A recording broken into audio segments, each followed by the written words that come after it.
Hello everyone, welcome back to my Royal Life News channel. The story for today is when Meghan Markle, Suits star, Toronto resident and bona fide royal girlfriend made her public debut with her titled other half, Prince Harry, at the 2017 Invictus Games. She turned up wearing a crisp white shirt, the exact style of which was called the husband shirt.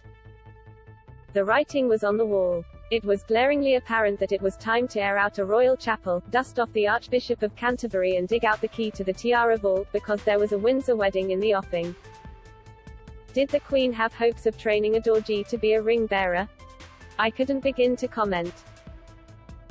Over the last few days, I've thought a lot about that shirt. Meghan's entire ensemble in 2017, as she happily watched a wheelchair tennis match with Harry, was absolute and utter perfection. It was sophisticated, chic and deliciously understated. It was also relatively affordable. That shirt was $250 and in fact the entire look, including shoes and a very smart leather bag, would set a shopper back $1,472.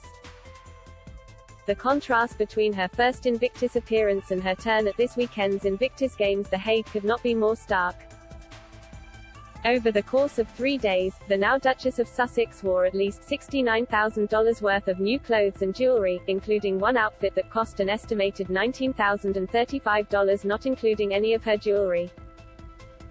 The word that comes to mind here for me is simply, yuck. There's conspicuous consumption and there is this retail orgy which would make even the blackest of black American Express cards creak and buckle. Imelda Marcos, take a seat. Sure, Meghan is a titled member of the British royal family and one half of a deal-making duo who is reported to be set to pull in more than $200 million in coming years thanks largely to Netflix and Spotify. All of which means, if she wants to stroll about the place in designer duds that cost about the same as a small car, that is entirely her prerogative. But we are not talking about what she might choose to wear to visit the family's artfully rustic chicken coop or while she ideates change-making synergistic pathways with Team Sussex's retinue of high-profile hires. The Invictus Games are for wounded, injured and sick armed forces personnel who are either still serving or who are veterans. Last year, The Mirror in the UK reported, thousands of veterans are struggling to get government payouts for injuries caused in service, with some facing poverty and suicide over the issue.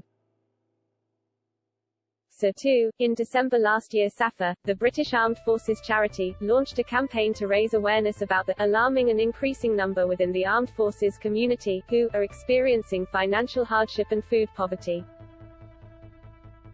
And yet on Friday, to attend a welcome event at the US Embassy in The Hague, the Duchess strolled in wearing a $7,211 white Valentino suit with a matching $4,626 Valentino bag. She had also brought with her a stunning camel coat which she lent to a competitor to keep her baby warm. I know, really lovely, right? And which has been reported to be a Ralph Lauren number which would set one back $7,198. That's a $19,035 look if you are playing along at home, which is more than half of the estimated $36,775 pension a retired British private would receive annually. Day 2 of the Games saw the 40-year-old bust out 3 looks. For a reception at the British Embassy to welcome the UK's team, Meghan wore that same pricey Ralph Lauren coat with a matching camel skivvy, trousers and handbag. Some Meghan fashion watchers, yes they exist and yes some of them even do it for a living, what a time to be alive, have suggested her pants were also Ralph Lauren costing $1,346 and that her bag was a Carolina Herrera number worth $2,040. But who only wears one look per day? She then switched things up for a $5,916 Celine jacket, a $3,810 bag also from the French brand along with $476 jeans and sunglasses from the uber-cool brand Linda Farrow which sell for $1,441. Come nighttime and you guessed it, outfit change. For the Games' official opening ceremony the mum of two donned a kite bodysuit $1,061, black pants of unknown provenance $1,217 Manolo Blahnik heels and a $20,682 gold Cartier necklace. For her third day, she again wore 3 get-ups, including jeans and a Brandon Maxwell jacket costing $2,986, an $884 blazer and a blue shirt, and then finally a $8,164 Valentino dress. Anyone else a bit dizzy? Anyone else feel a bit queasy at just so much money being so blatantly thrown around? That said, while strict rules dictate that working members of the royal family can't accept freebies, these days Meghan could, if she so chose, grab all the sponcon she fancied. The thing I want to know is, what is Meghan trying to prove? We know she's wealthy, innately stylish and could have every fashion house in the world on the phone in a trice, salivating at the chance to create pieces especially for her. But why turn an event which is meant to be about celebrating the strength and the spirit of men and women who have given so much for their countries into a one-woman catwalk? What is also interesting is that if you take a look at most of the photos from the 3 days that the Duchess of Sussex was at the Games, while she was wandering about in what looked like half of Harvey Nichols' stock, the rest of the attendees were nearly uniformly in jeans, t-shirts or tracksuits. Meghan already has an incredible, and enormous wardrobe. How powerful and savvy would it have been for her to only re-wear and recombine pieces?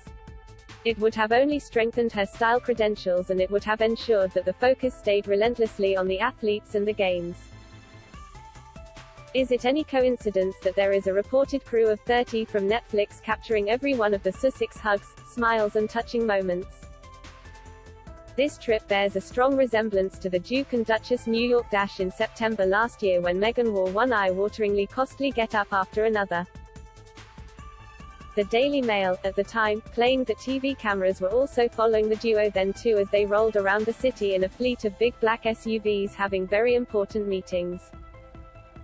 Sigh. I miss husband shirt Meghan. I miss the woman who so sublimely and effortlessly showed the world that truly great style did not require spending a veritable fortune. I miss the woman who had the confidence to start her royal life by turning up wearing ripped jeans. In 2023, the Invictus Games will be held in Germany. I'm still holding out hope that husband shirt Meghan may yet make a comeback. Either that, or they might need a pay rise from Netflix. That is all for today news. Please make sure to leave your comment and subscribe the channel below for more news update. Thank you for watching.